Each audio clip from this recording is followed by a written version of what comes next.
Coming up on today's show, Andrea has been playing Assassin's Creed Mirage and has lots to say about it, and I've been playing Silent Hope. What's good, everybody, and welcome to another episode of the What's Good Games podcast, your source for video game news, commentary, analysis, and funny stuff. Every Friday, I am one of your hosts, Brittany Brombacher, alongside the gorgeous, seductively voiced Andrea Renee. What's good, Britt? Girl, I'm loving this voice. I'm sorry it has to come with such a shitty sickness or whatever it is you got going on. Oh, thank you. Yes, so apologies in advance, listeners. I do have a little bit of a rasp, and hopefully our wonderful editing team will edit out most of the coughs that I do. I have my finger like poised on my microphone mute.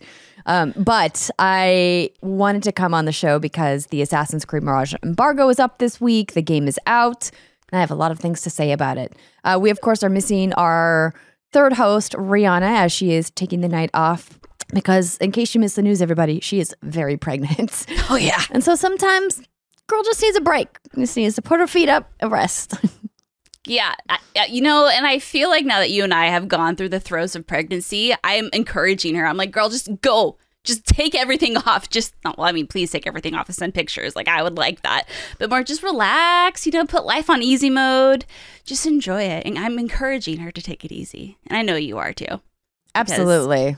But we're trying really hard not to fall into those tropes that a lot of parents do when one of their friends gets pregnant, about the really terrible advice that people give you right before you're about to have a baby, of like, sleep as much as you can now, but really do it. And go on lots of dates. You're never going to go on dates again, and do this and do this. And it's like, well, yeah, but life just happens how it happens. Okay. That's it. And speaking of life, Andrea, we have some pretty important housekeeping that we want to talk about to our lovely What's Good Games community. So do you want to kick this off, or would you like me to kick this off? How are you feeling? What does your gut say? Well, my gut says, let's first thank this month's Patreon producers, Chewy's Godson, Faris Attieh, Justin, Foshee, and Punkdefied. And we'll be talking about our Patreon community at patreon.com/what'sgoodgames in just a second. But we also have some wonderful new 5-star reviews. People have been so kind. They have been so kind, and y'all are just killing it. So thank you, Wispy Wands and Anonymous Nutbutt. And now, if you're hearing the word nutbutt and you're like, yo, that sounds like kind of sketch, don't forget we had an incredible conversation about nutbutts when we talked about our Final Fantasy VII Rebirth coverage a few weeks back. And apparently Anonymous Nutbutt really liked our conversation about the Chocobo's nutbutt.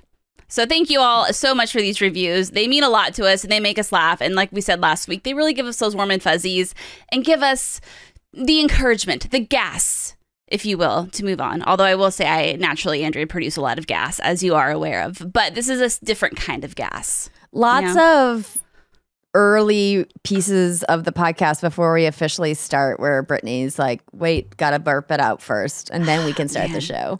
Man, I need to start a whole ass podcast about gut health. I feel like I would. You are an expert on it, for sure. I like to think I am, but I'm still burping all the frickin' time. Because I can't. Anyway, we're not here to talk about Britt's burps. That's not why we're here. Different podcast, different time. Future podcast, maybe. Today's show is also brought to you by Factor, which we'll tell you about in just a few minutes. But the housekeeping that Brittany was alluding to is that, as you guys know, and as I literally mentioned just a moment ago, our co-host, Riana, Manuel-Peña, is pregnant with her and her husband, Danny's first child. We're very excited for them. And she is going to have that baby sometime very soon. Sometime between now and the next couple of weeks. Maybe the next, could be a week, could be 4 weeks. Anytime. Could be 5 weeks. Babies, they make their own time, as anybody who has a baby knows. And so we have decided that in a show of solidarity, we are going to take a collective hiatus from What's Good Games, because Brittany and I were like, we actually didn't take very much time off when we had our babies, because we felt the urge to keep grinding and to keep working and to keep doing the thing. And there was a lot happening. And we're like, it's been a lot. It's been a really challenging couple of years for everybody, right? Trying to get everyone's lives back online post-pandemic and trying to figure stuff out. And so we just decided maybe now is a good time for us to take a little break and focus on family while Riana has her addition to her family. So What's Good Games is going to be going dark for a couple of months. That means we're going to be putting the Patreon on hold, and we're going to have a lot more details about all of that on a stream, a live stream that we're going to be doing. That's not a Reacts, everybody. That's just a funsies live stream.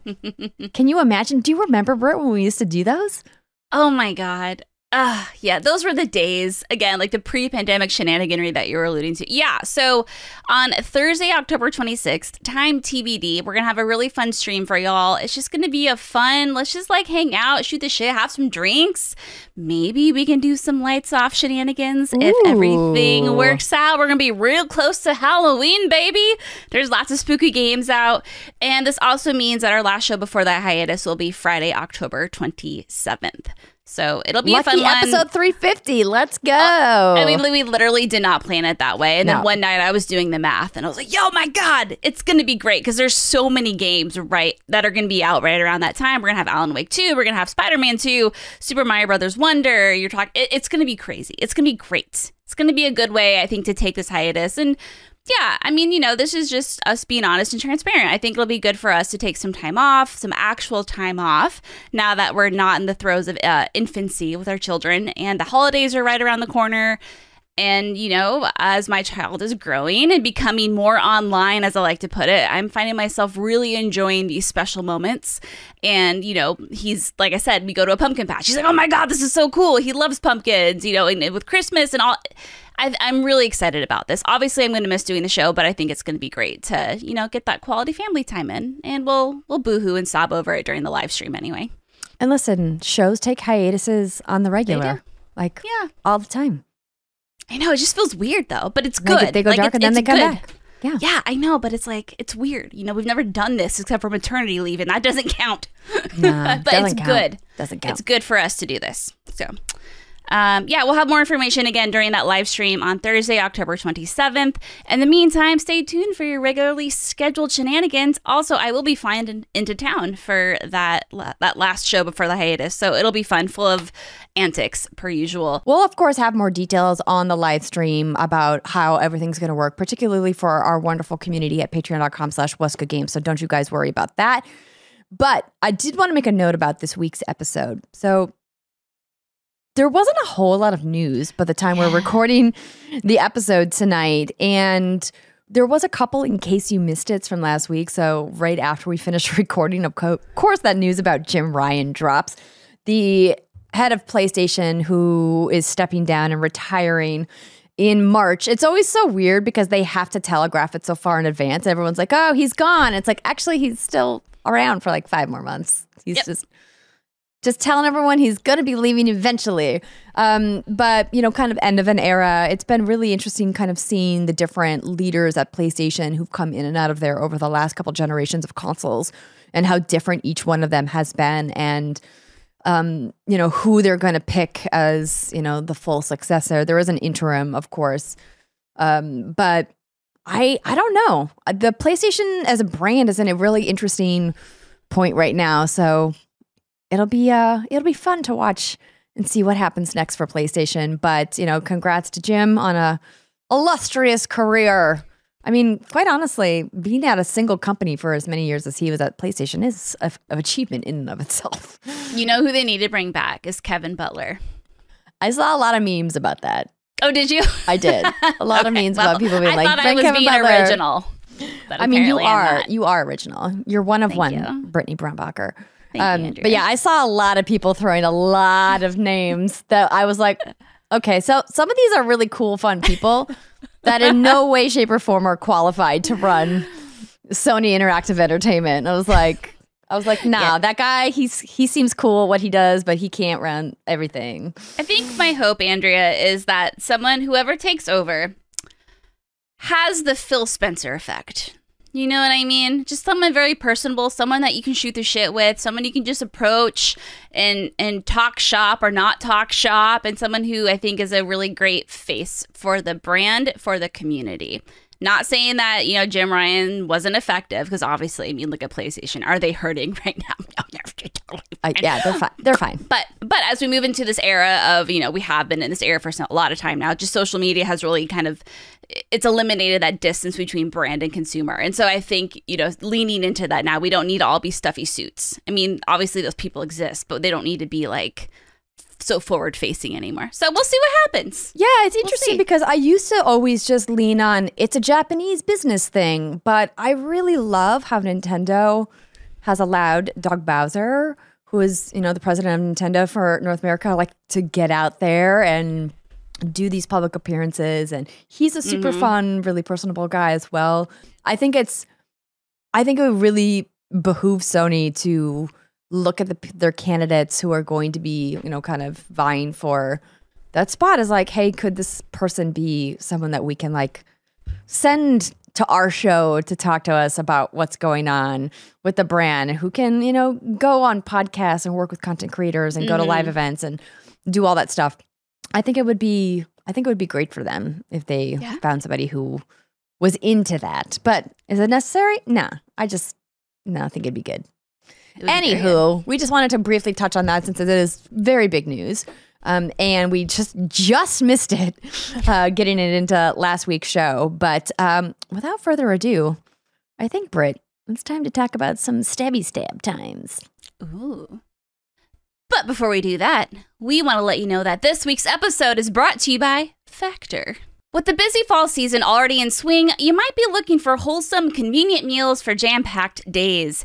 Factor, America's #1 ready-to-eat meal kit, can help you fuel up fast for breakfast, lunch, and dinner with chef-prepared, dietitian-approved, ready-to-eat meals delivered straight to your door. You'll save time, eat well, and stay on track with your healthy lifestyle. Too busy this fall to cook, but want to make sure you're eating well? With Factor, skip the extra trip to the grocery store and the chopping, prepping, and cleaning up too, while still getting the flavor and nutritional quality you need. Factor's fresh, never frozen meals are ready in just 2 minutes, so all you have to do is heat and enjoy, and then get back to crushing your goals or those video games on your backlog. Relish the best of autumn with fall flavors. Our limited time only, hearty, comforting meals featuring seasonal veggies like cranberry pecan chicken and apple Dijon pork chops. Ready in just 2 minutes, they'll satisfy your fall cravings during the busy season without the hassle. Level up with Gourmet Plus options prepared to perfection by chefs and ready to eat in record time. Treat yourself to upscale meals with premium ingredients like broccolini, leeks, truffle butter, and asparagus. And if you're too busy running around during the day to think about lunch, keep your energy up with Lunch to Go. Effortless, wholesome meals like grain bowls and salad toppers that are ready to eat when you're on the go, no microwave required. This October, get Factor and enjoy eating well without the hassle. Simply choose your meals and enjoy fresh, flavor-packed meals delivered to your door. Ready in just 2 minutes, no prep, no mess. Head to factormeals.com/whatsgood50 and use code whatsgood50 to get 50% off. That's code whatsgood50 at factormeals.com/whatsgood50 to get 50% off. Well, shall we talk about Assassin's Creed? I am so excited to hear what you think, because last we talked about it, I was in studio with you and it was glorious. You were kind of lukewarm just on what you had seen and played during the preview stuff. You had said it had felt a little bit of the same, like you had already done that before and it wasn't as exciting and you were missing that progression and that exploration. So I'm really curious to see if that has changed. Yes, so that is absolutely fair. My experience during the preview demo was very different. First, thank you to Ubisoft for providing me with access and a code for Assassin's Creed Mirage, the latest in the Assassin's Creed franchise, which is out October 5th, 2023, mere days away. Wow. Or if you're listening to this podcast now, today, it's out. You can play it. So for people who aren't aware, I have been a long-time Assassin's Creed fan, and I'm going to be playing a selection of trailers if you're watching with us here at youtube.com/whatsgoodgames, because I couldn't find the B-roll that I was supposed to be using, so forgive me. I did want to show you a little bit of the game, though, if you guys haven't seen it. So Assassin's Creed Mirage, there's a lot going on here. So first, they've talked extensively about how they wanted this sprawling third-person action adventure stealth combat franchise to go back to its roots, which means away from the more RPG-focused future or present day that it has with the last 3 entries, which were Valhalla, Odyssey, and Origins, walking backwards there. Back towards the like AC2, the original AC, maybe even a little bit of Brotherhood and Revelations, but really more like, I think a lot of AC2 is really coming through in Assassin's Creed Mirage. So I think it's interesting seeing the balance of how they really accomplished that in Assassin's Creed Mirage. So one of the big things was they said, we want to make this game shorter. We heard you. Hardcore fans are like, these sprawling RPG Assassin's Creeds are too big. I personally put 150 hours into Assassin's Creed Valhalla to see the credits in that game. You could absolutely put many, many more hours than 150 into Assassin's Creed Valhalla. So I just want to, call that out. Some people might be listening being like, Andrea, I've put 500 hours into Valhalla. And I'm like, yeah, you can absolutely do that. That game is massive. It's huge. And a lot of the hardcore Assassin's Creed fan base had been saying, I don't want that. I want like the slower gameplay, the more focus on stealth, and less like loot chasing, because the loot did get a little bit out of control, particularly in Odyssey. I think they did a good job of tweaking the loot in Valhalla to make it feel like it was a little bit more impactful, but I almost feel like they've overcorrected a little bit on some things. So I'm going to try my best to keep this as cohesive as possible, but because I've been sick now for a few days, I haven't really been sleeping. So if this is kind of goes all over the place on top of my ADHD, you know what? Just bear with me, everybody. We're here for the ride, baby. We're here for the ride. Wonderful. I love that for us. So let's talk about the things that I really liked first. So one of the things about Ubisoft's studios that I've always really appreciated about what they do with the Assassin's Creed franchise in particular is what the art teams do. They do extensive research. They go to great lengths to make historically accurate representations inside each of their games, set in all of these different areas around the world. And the Baghdad that we see in Assassin's Creed Mirage with Basim as the main character is no different. I was concerned about fidelity and graphics and the way that this game looked in my demo and in a lot of the trailers. And even in the opening area, like in the first part of the game before like the splash screen rolled, where it was like the title screen was like, you do a little bit of gameplay and then it's like Assassin's Creed Mirage. And I'm like, oh yeah, now the game has actually started. Looked a little wonky, but then it looked gorgeous. It looked like the Assassin's Creed that I've come to know and love, and the fidelity that I've come to know and love, and the amount of care and attention to detail that has gone into recreating Baghdad is really astounding. It's really magnificent. Some of the tile work in particular, I just want to call out. Whoever on the Ubisoft team was in charge of the tile work. I have a specific screenshot I'm going to be posting on my Twitter, but like the tile is gorgeous. And this is it like shiny and reflective? Yes, and this is something that I think people who casually play video games don't understand, just how difficult technically it is to get those textures and the lighting and the colors, and then from the different angles as you're moving around. And there are so many really beautiful colors in this era of Baghdad, and there's just a lot of beauty to behold in the game, and I really think that they nailed that and did a great job of that.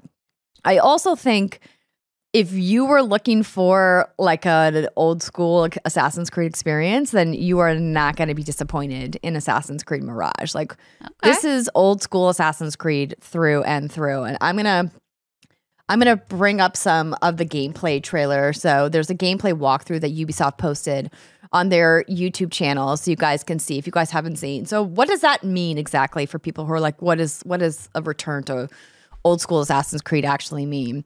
And what it means is a lot more stealth. So a re-emphasis on parkour, because Baghdad as a city is a very dense metropolis versus some of the more open, sprawling areas that we got particularly in Odyssey in Greece and Valhalla and in Northern Europe that you're going to be bouncing off of buildings, climbing up scaffolding, hopping across boards, and really just kind of jumping around a lot. It also means the parkour feel good? Unfortunately, it doesn't feel as good as I wanted to. And that was one of my complaints, was that I'm glad that they decided to bring back more of the urban-focused parkour, but it just doesn't feel as fast and as fluid as I want. And I'm not quite sure what's not hitting. And to be honest, I haven't tried the game in performance mode. I was purely playing in graphics mode because I've said before, and will say again, when I'm playing a single player game, I like to play with the highest graphics possible. I want that 4K to sing. I want all of the textures and the lighting and everything to look beautiful. Like the 60 frames, like I would like it to be 4K 60 frames per second, but very, very few games can hit that and hit it fluidly. And on console, it's even more difficult. I mean, the short list of games who are doing it on console, like I don't even know what that short list looks like. Very few is the answer. So I was playing on PS5, by the way, which is something I haven't mentioned in case anybody was curious where I was playing. So the thing that I really had trouble with the parkour in particular was that a lot of it is you hold down the sprint button, and in the accessibility menu, you can toggle it as well, which Ubisoft has done a lot of great work increasing their accessibility, which I really appreciate, because that's been a big thing that you and I, Britt, talk a lot about, is like, hey, like, well, what about accessibility? And Ubisoft has really kind of put their money where their mouth is in that regard, that they've actually like made a lot of improvements and added a lot of things. In fact, I took a screenshot. Because at the very beginning of the game, before you even start, first off, it's the most extensive epilepsy warning I've ever seen in a video game. So like hats off to you, Ubisoft, for being like, hey, actually don't bypass this screen. This is important for you guys to know. Like if you have somebody in your household or you have issues with lights and flashing, you need to read this warning extensively. Like it was a very long, well, great, very descriptive thing. And I was like, this is important. I'm glad that they did that. And then before you even get into the game, there's another screen that's like, we're going to give you just a couple accessibility things that you can tweak before you even get to the opening cutscene. And then it says on there are much more extensive accessibility options that will help you play the game to your utmost enjoyment. I'm going to look up the verbiage because it was so good. Enjoyment. I like that. I don't know if that's exactly what it says, but I'm going to look it up because I took a screenshot of it because I was like, I wish every game would just tell people, hey, you could have more fun playing this game if you tweak settings to your liking or to whatever settings you want to tweak. Like we're putting them in there so you have more fun playing the game, the video game that's meant to be fun to play. You know what? And I'm going to say on that note, fuck every game when it comes to the invert options who call it normal. What would you call the other version then? Inverted and non-inverted? That's it? I mean, I really don't care. It's just a fun thing to bitch about. Was it our Final Fantasy VII demo where it was called like normal or something? And I pitched. No, it's literally every game. Okay, not every game. There are some that says non-inverted and inverted. Yeah. Why are you making me feel bad for being wired the way I am? Okay. Here's the screenshot. So let me, and I will post the screenshot on my Twitter. But what it reads is, these are just some options you should consider adjusting before starting the game. There are many more available from the title screen and main menu. Using a proper options configuration to fit your needs and playstyle will significantly improve your experience. Right? Like, thank you. I mean, honestly, truthfully, I know I was being silly about the inverted thing. Thank you. Because there's just been this weird dialogue that if you modify the game from its standard procedure, that you're not playing it the way the devs have intended you to do it. And that is just such bullshit. And so I love that. That's wonderful and that is great. Good on you, Ubisoft. Yes. So I was very happy to see that. I was playing on normal difficulty, by the way. Okay, continuing on. So the parkour didn't feel as fast and fluid as they wanted. Great. In particular, the way that Basim sprints felt egregiously slow to me, and I'm not sure why. It just felt muddy. Like is chuggy? Slow. No, not like it chugged or like there was rubber banding and there was a performance issue, which, by the way, these were the least amount of performance issues I've ever had with any Assassin's Creed game. Great. In the modern era. So like PS4, PS5, which is quite a few. Which is quite a few games. I think Black Flag was the first PS4 game. So like very few technical issues in this game, which is incredible. But he just wasn't ever sprinting fast. And that was what to me was a big miss, is that they built in this really cool parkour system in this really densely populated, beautifully crafted city. And it just didn't feel like I was running super fast when I wanted to. And I was like, well, maybe they intended it to be like an upgradable thing or whatever. And I was like, I don't know. It just felt sluggish and I wanted it to be faster. I just wanted to feel faster when I was running away. Like every time I had to run away from guards, which we'll talk about in a second, I just felt like I could never run fast enough. Was it like those nightmares where you can't run, but you want to run? Sort of, yes. Yeah, sort of. dude. Yeah, I was like, I feel like I'm like running as fast as I can, but I'm not. It's not fast. I'm like any of one of these guards is gonna catch me. Like I don't feel like I'm running, and they did. They did most of the time. So, which by the way, that will segue beautifully into my changes in combat scenario. Okay. So let me see if I have like some combat B-roll to show you guys. I wonder if it has anything to do with, not to fuck up your segue, because is the map significantly smaller? So they don't want you to be able to get from one end of the map to the other too quick? I mean... Doesn't it feel like that? No, because the way that they have the way that they have the map laid out, you don't really... There's not a lot of reason to just go and explore. Because it's so substantially smaller, you're not just like walking around to like see what's in little nooks and crannies. There's not like a lot of like random things to pick up. In fact, there's like no side quests in the game. Oh, whoa. Everything's tied to the main campaign except for these extra activities called Tales of Baghdad, which I would call the only side quests in the game outside of the contracts. But the contracts that you pick up as an assassin feel more like an individual mission you go on. They don't really feel like a side quest where you meet a character and you're invested in what this character wants and this character kind of sends you on this thing for this specific reason. Like that doesn't exist in this game, really.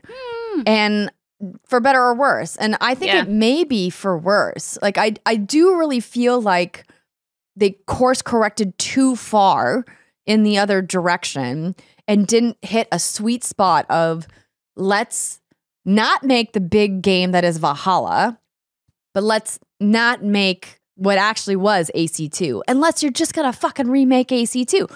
I mean, if you guys remade AC and AC2, a lot of Assassin's Creed fans would be very happy about that. I mean, a full remake, not a remaster, but a full remake of the original Assassin's Creed, I think could be really fantastic. But that's clearly not in their roadmap, which we already know extensively about. True. Anywho, so let's talk about stealth and combat. So stealth. I think this is where you're going to lose me, baby. Yeah, you think so? Yeah, I think this is where I'm going to say a big fat nope, but we'll see. Okay. We'll see. Okay. Well, I mean, I wouldn't blame you. So here's a little peek at the contracts board. If you guys are watching on youtube.com/whatsgoodgames, where you can earn, there's 3 different kinds of power tokens in the game, and each of the power tokens you can use in various situations to bribe certain merchants, to open chests. You can use them to pay off a guy to take all of your notoriety away, and basically you can earn more tokens by either pickpocketing, that's the word, people, which is fun. And did I stop to pickpocket almost everybody? Yes. As you do. Well, you know me, I'm a trash panda. Oh shit, we're gonna talk about this marksman bullshit in a second. Sorry, in the gameplay that we're watching, like there's just a marksman which sends your eagle and Kido away. We'll talk about that in a second. Pin that. Okay. So there's these power tokens that you can get from the contracts, and then you can also get them from various chests, and you can loot them from wards. So Assassin's Creed combat and general gameplay is really focused on stealth. What does that mean? Hay bales are back and they are everywhere. All the hay bales. But also because it's Baghdad, There's beautiful flowers everywhere. And I took several screenshots of me hiding bodies in piles of flowers. I was like, and a body goes here, and a body goes here. And isn't it so pretty where I hid this body? It's going to become wonderful compost for these flowers. It's going to be great. No one's going to find this body. It's great. So I love that you're not just hiding in weird tall grass, that there's a lot of different kinds of beautiful flowers and flower stacks that you can use as hiding places. But yeah, I mean, you're basically sneaking around all the time. And it's important that you sneak around all the time because getting into open combat is hard. It's really hard. Some people had asked me during the preview coverage that we did, you know, hey, Andrea, like, can I go in swords blazing like I'm used to? No, dog, you can. I mean, you can if you're only fighting like 2 or 3 guys, but if there is a big area where there's a lot of guards or a lot of enemies, you absolutely cannot go in swords blazing because they will cut you down very quickly. So you regen health a couple different ways in this game. You eat food like you did in Valhalla, but you can also get these things called elixirs, which you can buy at merchants. And you can upgrade how many different elixirs you can hold. I think by the time I rolled credits, I was holding 3 elixirs, which is not that many health potions.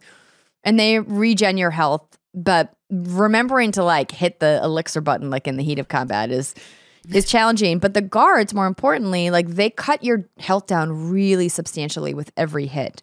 And none of the armor that you get, which is very limited, by the way, you have, I think I had like 5 or 6 outfits unlocked at the end. And when you compare that to the gear from the previous Assassin's Creed games, that's nothing. I had like 6 or 7 different daggers and 6 or 7 different swords. And there are gear chests all throughout the city. And there is one cartographer who you can find to buy maps if you are like, I don't want to just send Enkidu around to find them. I want to like pay a guy for a map. You can do that. But you have to pay for them individually by section of the city, which is kind of like Anywho. The combat is very much don't get into combat. Like the game tells you in so many ways, like don't get into combat because you're going to have to run away a lot, which is what I did mostly. Okay. So see, like for me as someone who has never really been great at stealth, that's just like that drives me up, baby. You know what I mean? Because I will get caught a lot. And if I obviously like this game is designed, like you said, to go back to its days of old, to be stealthy as shit. But it sounds like, yeah, they're very much want you to do the stealth shenaniganry. Okay. And so no matter how much you level up, what kind of armor you get, it sounds like combat is going to be difficult.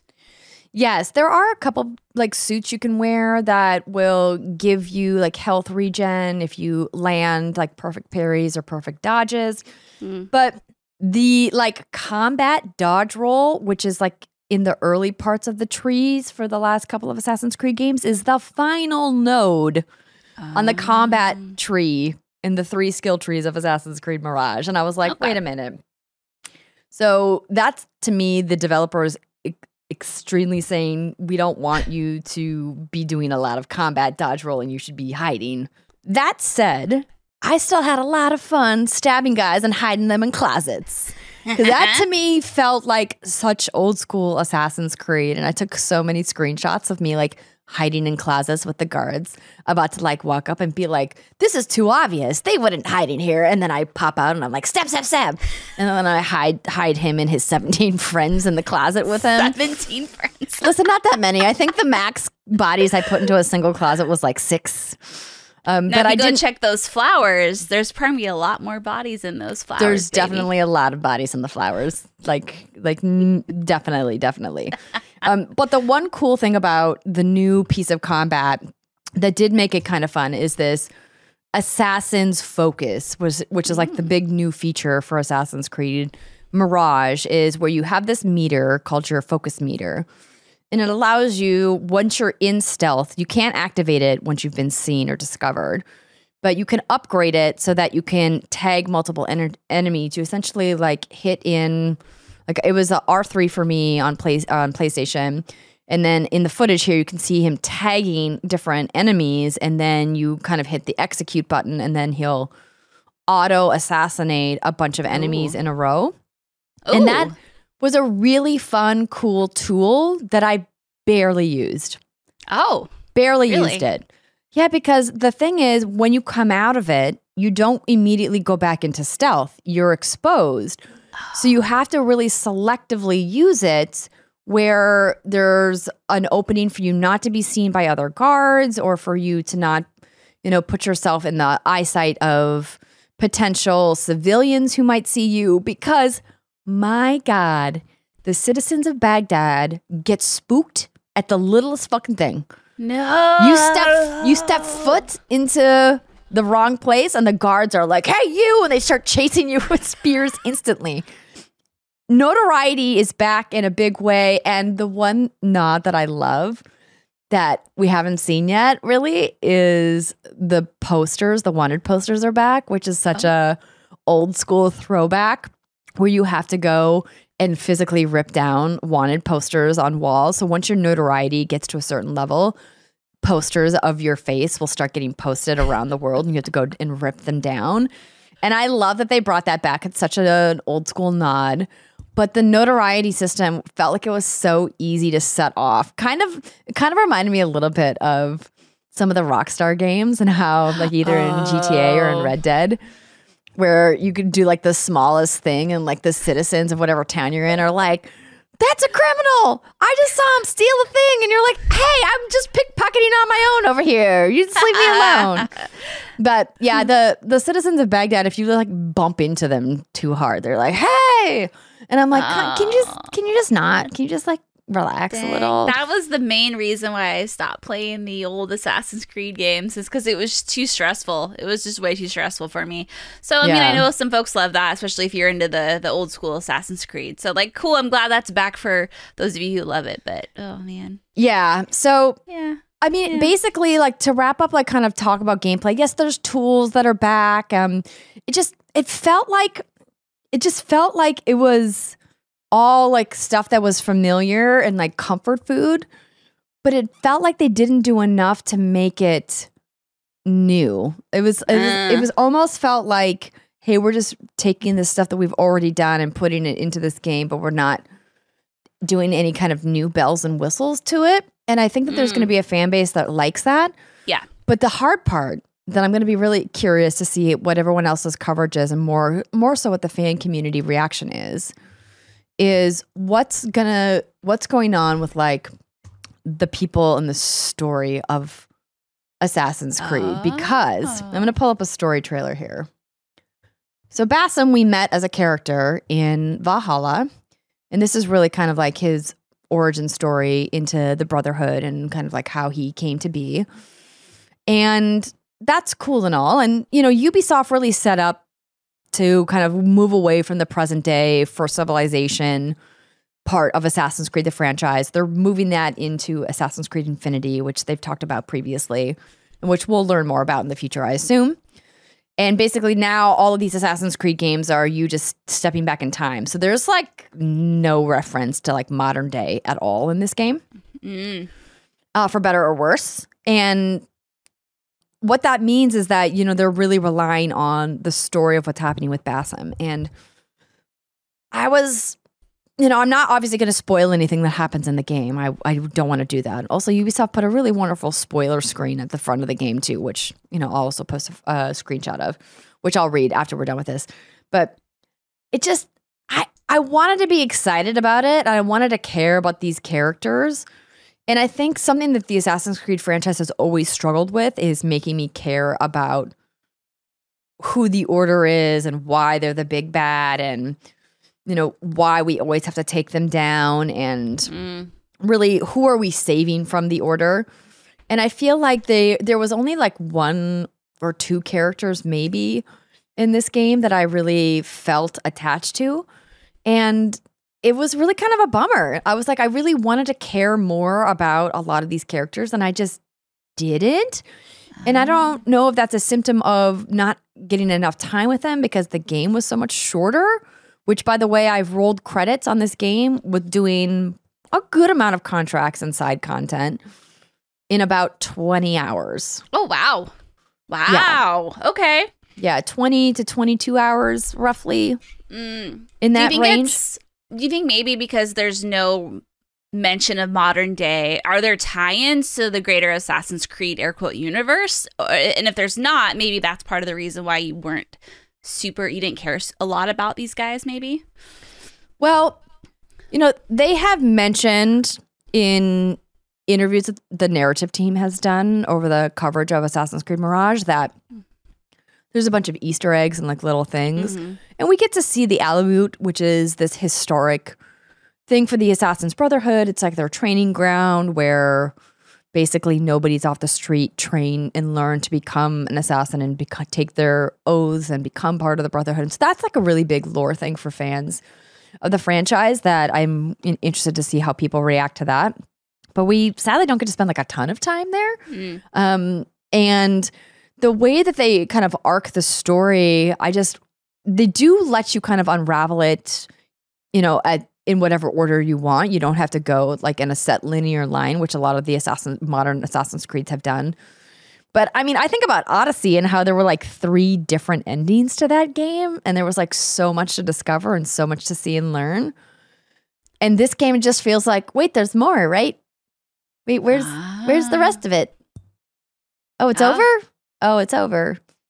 Oh. And it's like, well, are they holding something for DLC? Are they intentionally making it short? Are they going to do more?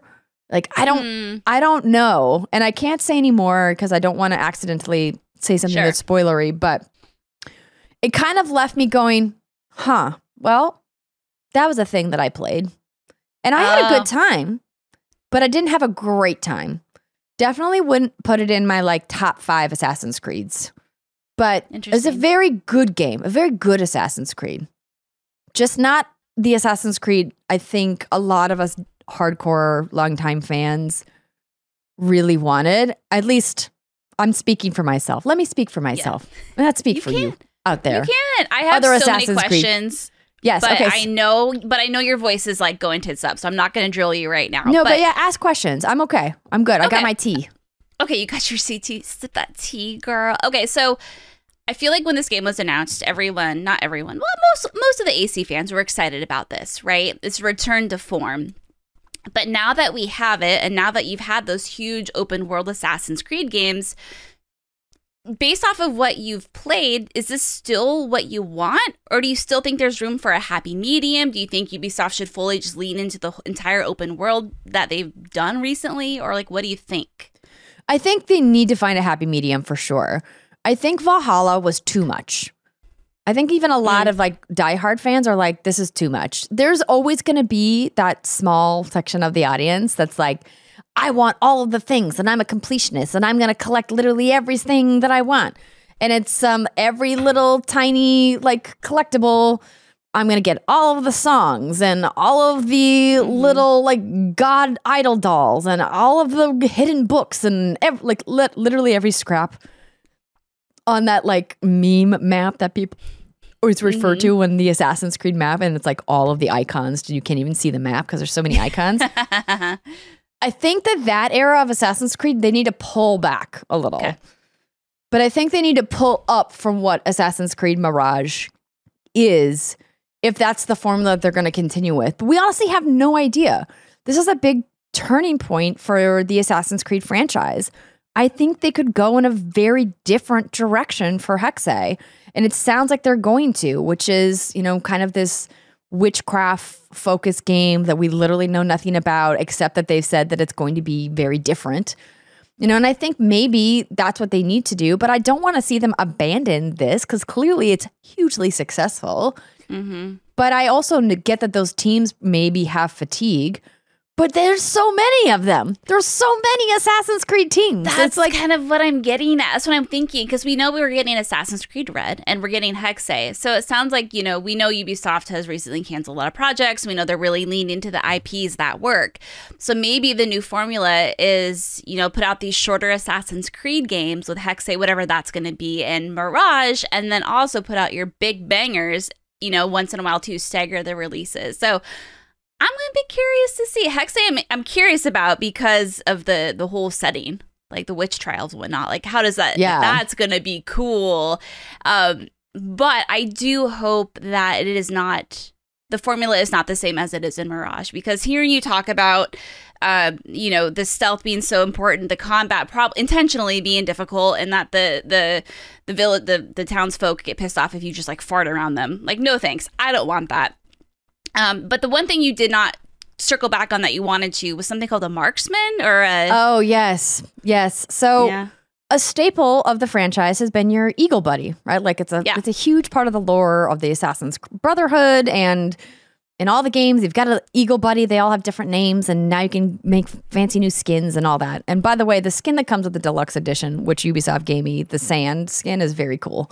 When Enkidu flies, it's got like this really cool black skin with like these gold etching, and then like sand like comes off its wings. It's really dope. Ubisoft has been very good with cosmetics in Assassin's Creed for a long time. That's true. Which is why I was bummed that there were so few of them in this game. And then a lot of that has to do with the fact that the store wasn't launched by the time I finished, because I'm playing pre-release. But also, you have such little gear, there's not like a lot of room for doing stuff. Anyhow, Enkidu, your eagle buddy, works much like all of the eagles in the past games have, where you send your eagle buddy up, you can tag enemies on the ground. Enkidu can spot like chests that you can open, can spot certain lore bits in the world, basically uncover stuff on the map, right? Mm-hmm. But this time, because Ubisoft is mean, or whatever reason that their developers picked, they added an enemy type called a marksman. And this marksman can shoot arrows at Enkidu in certain situations. So you can send Enkidu in to like scout an area before you go in and figure out how you're going to sneakily attack whatever your objective is. And then it says Enkidu is not allowed in the area because a marksman is shooting at them. And I'm like, I was so irritated by this combat mechanic, stealth mechanic, however you want to call it. I hated it because the game kept prompting me to call Enkidu in to find my objective. And I was like, I can't fucking call Enkidu in because there's a marksman on the roof of this giant palace that I have to infiltrate, and it's going to take me a long ass time to get to the roof where the fucking marksman is to kill them. Because in order to get Enkidu back, you have to assassinate the marksman, which is always on the roof. The marksman is always on the fucking roof.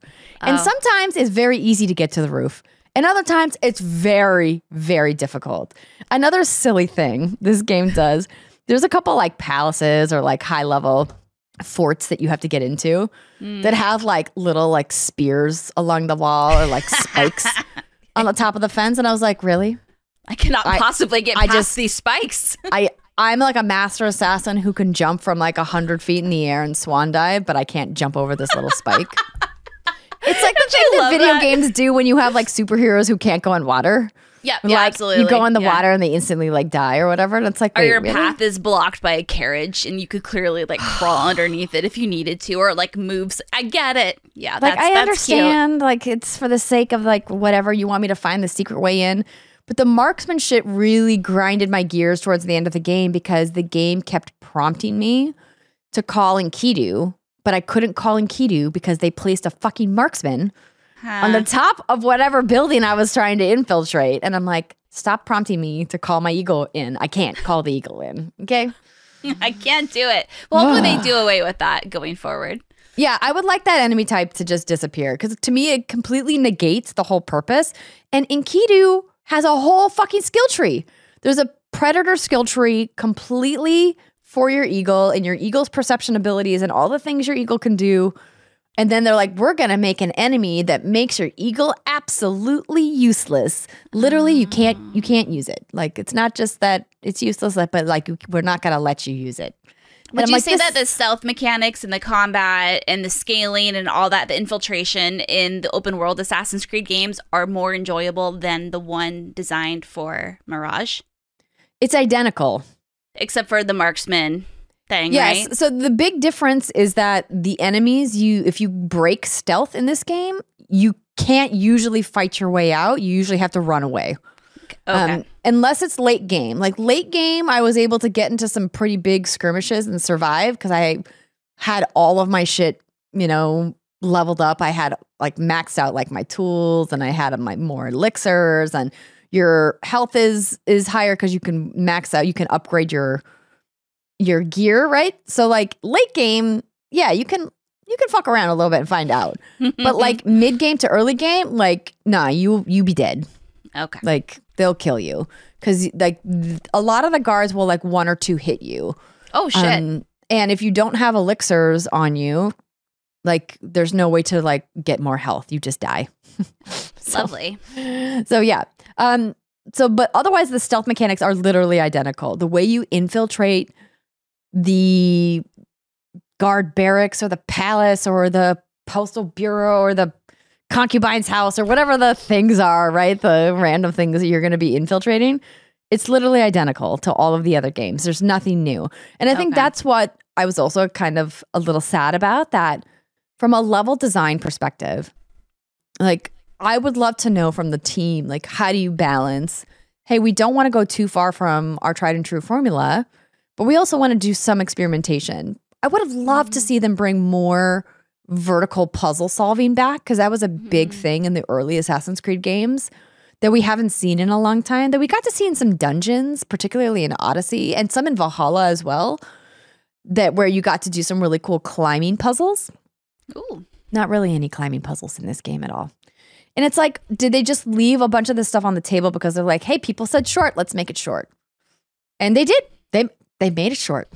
And I'm like, maybe you guys made it too short. And now it's like, well, are we like in a Princess and the Pea situation? Is this, are you guys like just being like the worst Goldilocks for this franchise? Like, how do we find the happy medium? How do we make everybody happy? And that's why when we've talked about it before, Britt, I compared it to Resident Evil, and it's like, there is no magical happy medium to make it for everybody, right? Yeah, nope, that sounds about right. Especially with a game like this, where there's now so many elements to Assassin's Creed. I feel like, how do you incorporate all of that? What is Assassin's Creed anymore? Or do they start veering off? Like I said, make these shorter experiences and then make these open world experiences that kind of have their own identity and DNA. But yeah, we'll find out. I think this game is going to do great. I think it does everything that fans want.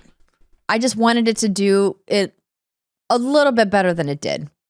I think this is a solid game. It's super fun. I had a great time playing it. It's just not one of my favorites. Mm-hmm. But it was funny because John, who was so good about watching the baby while I was sick on the couch playing this game, I'm trying hard not to play it in front of my child, even though she doesn't know what's happening yet. Yeah. She mostly just saw my eagle flying around, was very excited about it. But he was like, you keep ragging on it, but you've literally played it like 8 hours today. When's the last time you played a game for 8 hours? And I was like, probably Destiny, honestly. Good for you. But no, I mean, listen, like you have a special, I'm all spitty because I just drank. Assassin's Creed holds a very special place in your heart. And there is something about it that you keep going back to and that I think you're always going to love.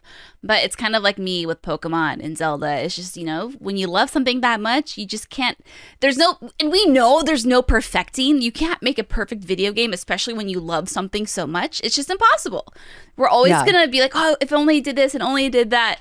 So like, I get ya. I 100% understand. I'm playing Harvest Moon Winds of Anthos right now on the side. And I can't stop playing it, but God, that game pisses me off. Same sort of thing. I mean, I've had plenty of Destiny rants in my time, right? Oh, yeah. So I mean, I get it. And like I said, this game is good. Yeah. It's beautiful. There's lots of stabbing guys from closets and hiding them in there, which I think people are going to be excited about. So I will be curious to see how people react to the story and what happens at the end. Yeah. Okay. Which obviously will. I know Ubisoft I'll leave aloof. Has been really front facing with their spoiler warnings, which is interesting because I feel like generally whenever a new video game releases that is narrative heavy, the assumption is you don't spoil shit. But it is interesting how Ubisoft has been like, yo, please don't spoil this game before the game is even out to anybody, except for press.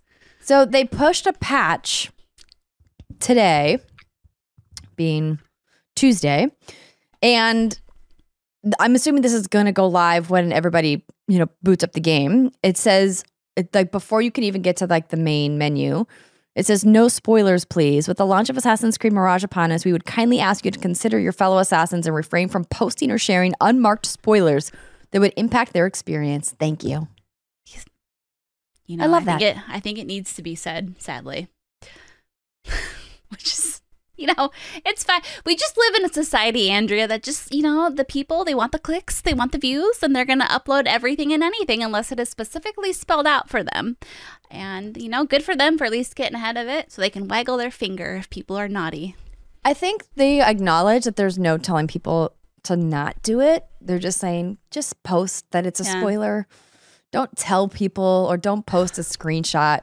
Or make the thumbnail a spoiler. Oh, wait, you don't want me to show like what happens in the final scene as the thumbnail? I mean, I'd like to hear, actually. You know what I mean? I'll tell you, girl. Tell me everything. Well, I'm glad that you ended up liking the game, I think, more than I anticipated you liking the game. So that makes me happy. And yeah.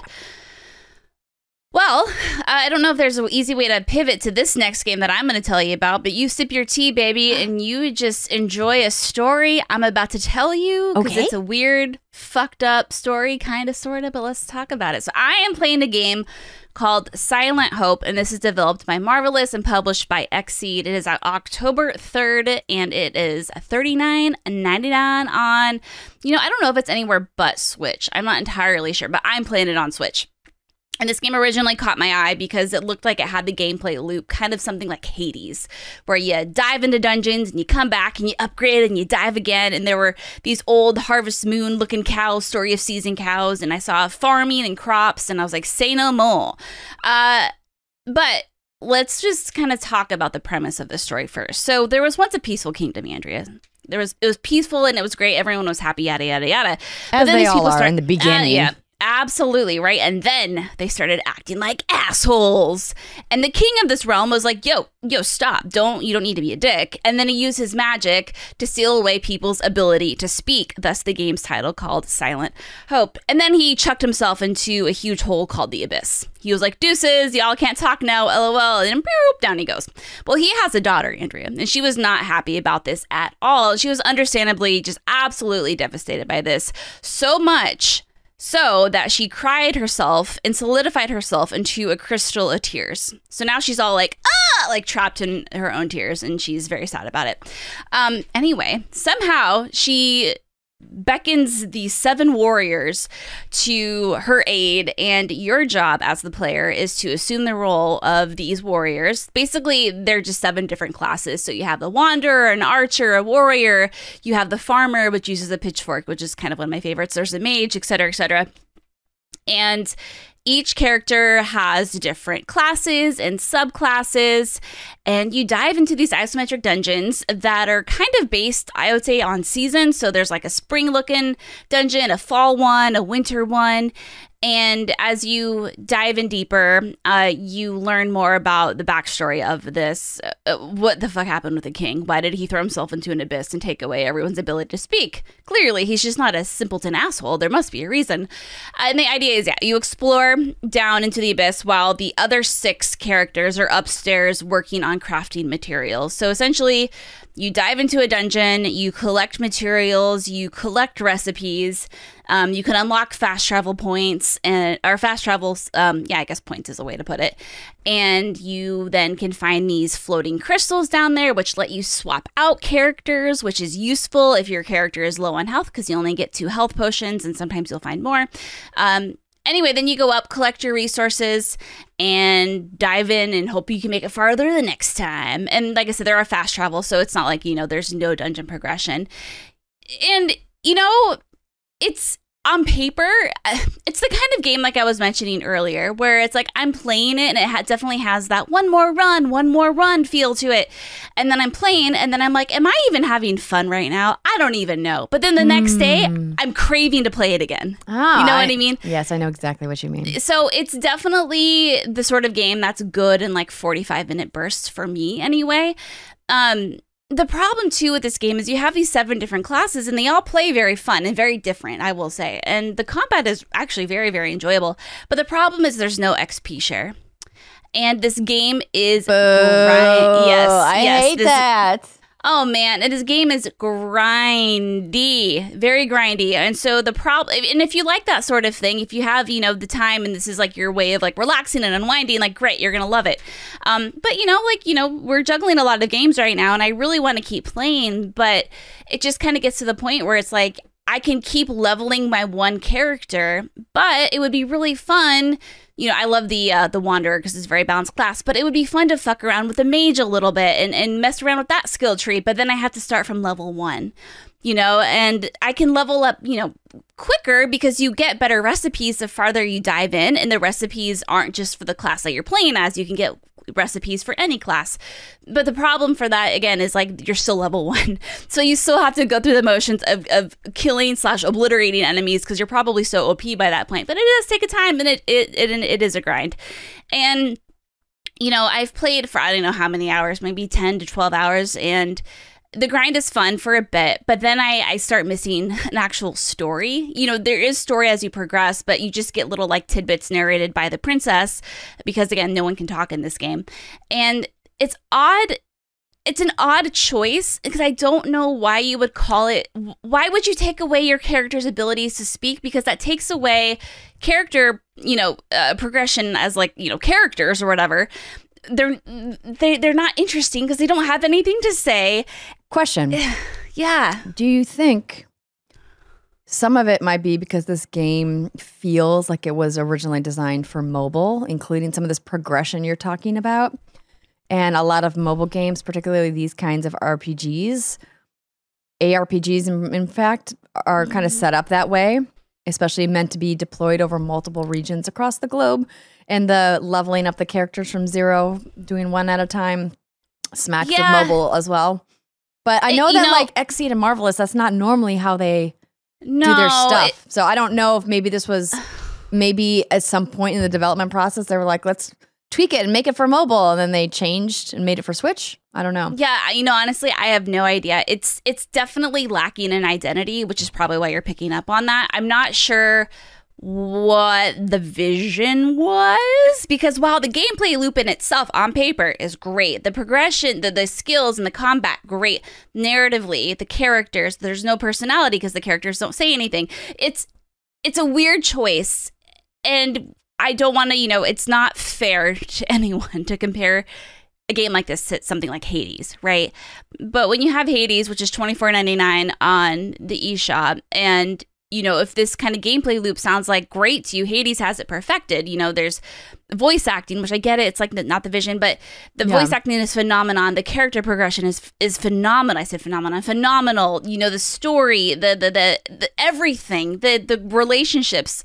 It is just so great. But I mean, it's like the bar for roguelikes, right? It is. And I feel like if you're going to try to match that play style, you know, you have to do something. And honestly, like at this point where I'm at, and this is me just being jaded, I feel like the reason this game is called Silent Hope is because they didn't want to have to go through the process of giving these characters personalities or voices or figure out how that fits into this game. Oh, bummer.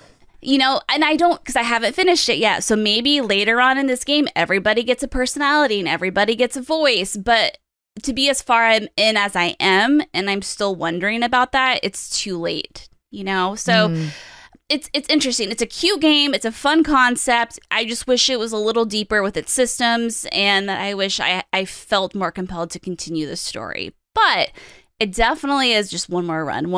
And then I realized that I'm not really making any progress because there's really no progression in terms of narratively. And so I'm like, okay, why am I doing this? And then the next day I need it again. Yeah. So maybe this is the game for you. I know a lot of folks who also reviewed it had a lot of fun with it because, again, the combat progression, the equipment, it can get real deep and you can get real intricate with it. You can grind if you want and get really powerful, or you can try to freeballs it and have a tough time. It's up to you. There's a lot of different ways you can play it. So from that standpoint, it's fun. Like, it really is. But yeah, I just wanted a little bit more, especially for $39.99. Just felt like maybe, you know, not to get all like, oh, in the weeds about what a price point means for a game, but it just feels like, what is this? I don't know. It's okay for you to say it didn't feel like the money you spent was worth the investment. That's okay. Yeah, that's true. Not everything is. Sometimes you try something and it doesn't work out. That's right. I mean, it can be a video game. It can be a glass of wine. It can be a shot of whiskey. It can be a T-shirt. It can be literally your lip anything. fillers. Sometimes you spend money on something and you're like, I kind of regret spending money on that thing. Wasn't worth it. Yeah, it happens. True. It does happen. Good news. More things to spend money on. There's never a shortage of those. Way too many things. If only there was more money. If only there was more money. If only. But yeah, Silent Hope. There it is, friends. Well, Brittany, I'm sorry that game wasn't blowing your skirt up. But we've got another game that we're going to talk about if it's blowing our skirt up or not. Can't say either way yet. Soon. It's true. Spider-Man is happening. Yeah, we're playing it. That's all we can tell you. And we can now talk it's like, about well, what are we supposed to talk about next week then? We can't talk about it yet. Not until the 16th. The week I'll have after. something to talk about next week. Ooh, you have something special? Something special to talk about next week. Can't I tell like you what that. yet, but I will be talking about Secrets. I don't know what that sound was. You know what? Jace has been doing a lot of whispering. That's like his new favorite thing to do. I love that for you because Charlie's new thing is let's shout so I can hear myself shout. Oh, fun. No, we still have some of that too. Don't worry. Yeah, fun is the word I would use to describe that for sure. Yeah, it's great, especially when you're right in front. Mama, where are you? And I'm like, I'm right here, child, whom I love very, very much. Because everyone who's listening to the podcast right now are the homies. Yeah. I'm going to pull up a video that my husband took of my daughter in the studio. Oh. On the microphone. Using the voice modulators. Let's do it. Which is why the soundboard gets messed up every week. So you guys can listen to what it's like to have a toddler have access to a soundboard. Oh, I'm okay, everybody. I love it. Let's do it.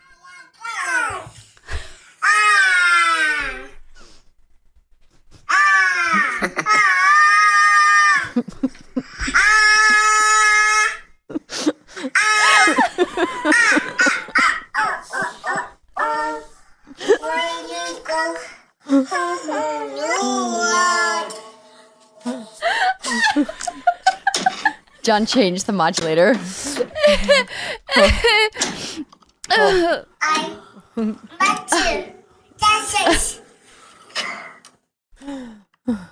Wait, I think there's more? No, that was it.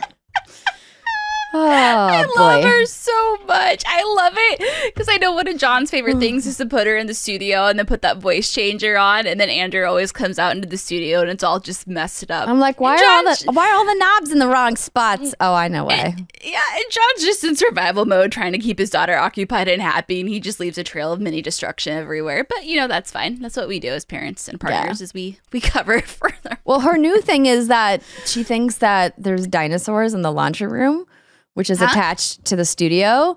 And so now mommy and daddy have to tell the dinosaurs to get back and to go back to the studio. They're not supposed to be in the house. Go away, dinosaurs. Well, that's very good. I mean, that's great. Yeah. So that's a fun thing we get to play. You know what? Since we're here with the homies, I was worried because you know me, Andrea. I like freaky shit, not sexually. Well, maybe I do. Who's scary? This is terrifying. Well, yeah, get me back on track here. Yeah, scary, terrifying. So I have lots of really terrifying zombies and things that hang in from our trees out here. Oh, you go ham on Halloween. Yeah, I do. Yeah, and you have a Halloween town and everything. Yeah, we got it out this year. It's really fun. I mean, I wasn't sure if I was gonna because it's so much work, but Jace loves it, so I did it for him. Anyway, yeah, I have like this pumpkin demon ghost thing, and it's a white like pumpkin head, but it has like these blank vacant eyes and like these scars and scratches everywhere, and it's all like, ooh! And I was always scared. I was scared that Jace wasn't gonna like it. Every day he has to high five that thing because he loves it so much.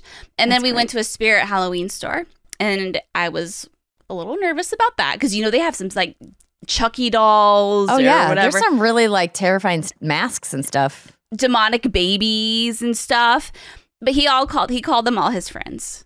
So I love that for you. You are my son. Yay. That's great. I know. We have a single skeleton on a chair on the front stoop. And Charlie sometimes is okay with it and sometimes is not. Yeah, it just depends on how the light hits it that day, Yeah. It's holding a pillow that says Greetings, ghoulies. Okay, that's cute. That's it. That's cute, though. And I put like a little like weird like black boa on it. That's it. It's just a fun little skeleton. It's so hard Halloween because then you have Christmas right around the corner, and that's when I know you in particular really go ham. Oh yeah, you have like 8 Christmas trees. I have like 5 Christmas trees. Yeah, I know. Yeah, I remember all I have like trees, too many boxes of Christmas stuff. That's my thing. Yeah. Well, at least you use it. I have too many boxes, but I just pretend they don't exist because I can't see them.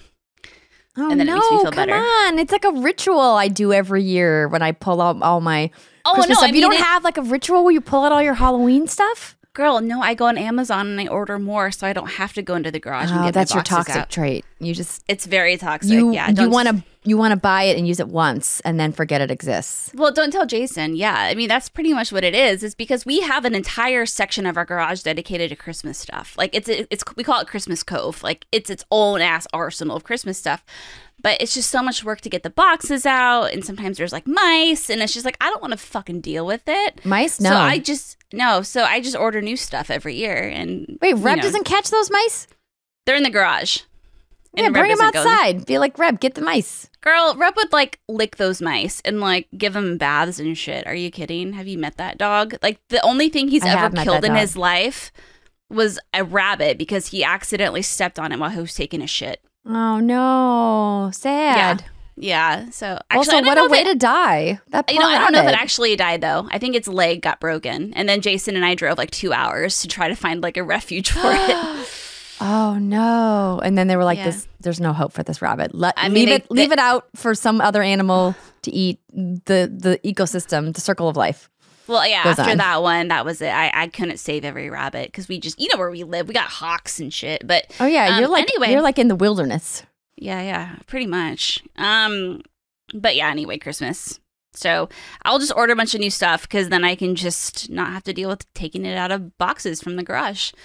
And Jason wonders how we get so much more stuff every year. I can't wait for the day that comes where you like have like a big garage sale at Halloween time, like the beginning of September, where you're just like epic estate Halloween sale, and like people show up and it's just a garage sale, but it's all Halloween stuff. Yeah. That would be amazing. I would come to that. That would be so fun. I know, and that's my other toxic trait. I want to buy more stuff. You can make it a swap. Stop. You could make it like a trade, like a swap. I could, yeah. It's like a Halloween swap meet. Like bring your Halloween stuff that you're tired of and check out mine and let's swap. You know how it is, us ADHDers, we have low dopamine and we need the dopamine. So I get dopamine from buying that stuff. And then see, my thing has been I fill a lot of carts in online stores and then I just forget to buy them, which is convenient for me and cheaper. But then I'm like, didn't I order that thing? And then I would go to the website and it's like, oh no, it's just in my cart. And then you have the willpower to not order it. Sometimes. Oh, that's good. And then half the time, the stuff that I wanted or was on sale is like either not on sale anymore or it's out of stock. And I'm like, well, I guess it wasn't meant to be.